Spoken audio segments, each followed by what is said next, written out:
Jangan lupa tonton, subscribe, like, and share.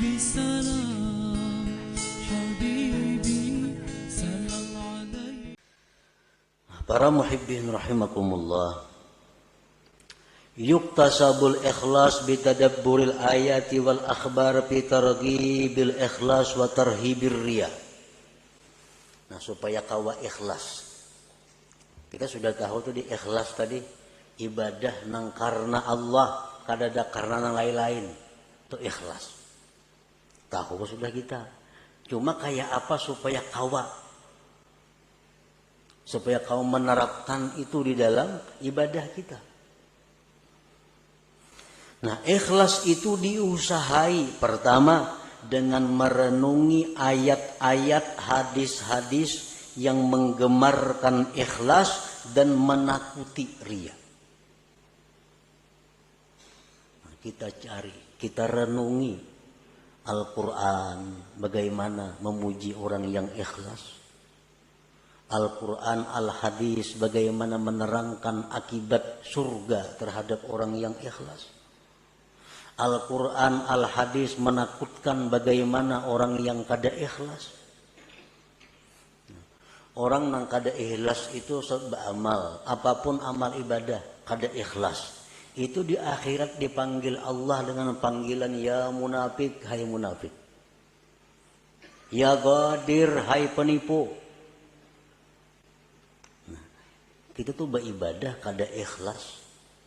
Allah memanggil di akhirat dengan panggilan hai penipu, hai orang munafik. Nah, ini yang kita renungi hadis-hadis seperti ini agar kita bisa ikhlas.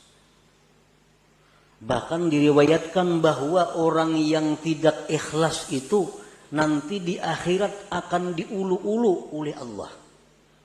Sebagaimana dia dalam dunia mengulu-ulu kepada Allah. Kan sembahyang. Tapi sembahyang ini yang dicarinya adalah pujian. Itu mau ulu-ulu Tuhan ngarannya.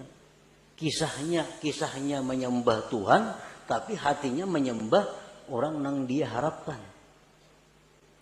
Nah, di akhirat dibalas Allah. Jar Tuhan pulang bin pulan masukkan ke surga. Masukkan. Nah, bejurut kesukaan ke surga. Sampai kamu ke pintu surga ditutup orang pintunya, tak ditutup. Ujar Tuhan dalam dunia ikam maulu-ulu aku, sekarang giliranku maulu-ulu ikam. Nah, ditampayakan surga kenikmatan, sekalinya kada boleh masuk ke neraka dulu singgah.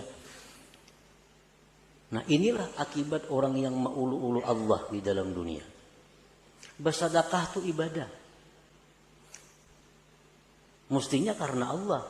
Tapi kalau kada karena Allah itu istihza billah, maulu-ulu dengan Allah. Allah akan membalas nantinya ulu-ulu itu di akhirat. Nah, jadi kita untuk dapat ikhlas itu pertama merenungi ayat Quran, hadis-hadis Nabi tentang bagaimana orang ikhlas, bagaimana akibatnya orang itu mun kada ikhlas.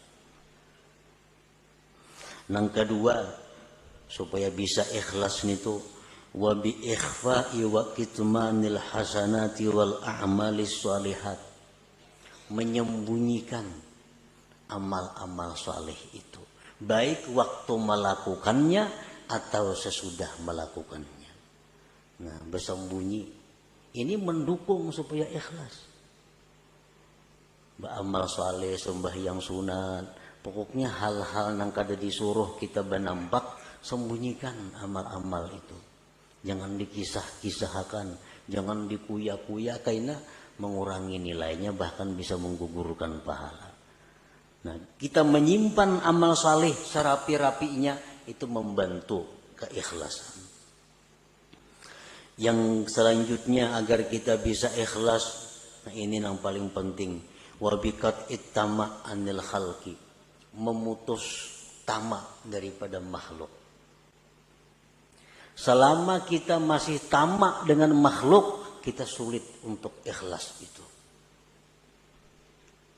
Nah, selama kita masih ada yang kita kehendaki daripada makhluk, sulit untuk ikhlas. Kita kepingin makhluk itu sayang lawan kita. Kita kepingin makhluk itu hormat lawan kita. Kita kepingin makhluk itu mencintai kita.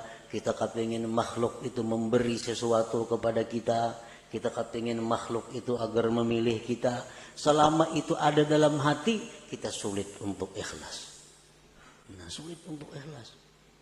Jadi putuskan harapan-harapan kepada makhluk.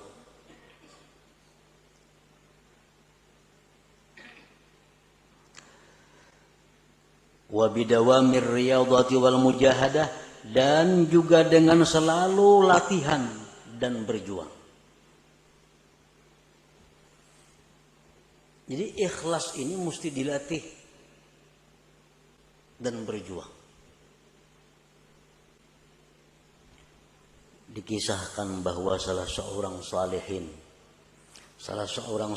ini sembahyang berpuluh-puluh tahun hanya di saf pertama. Sembahyang berjamaah. Saf kedua kada biasa, apalagi masbuk makin kada.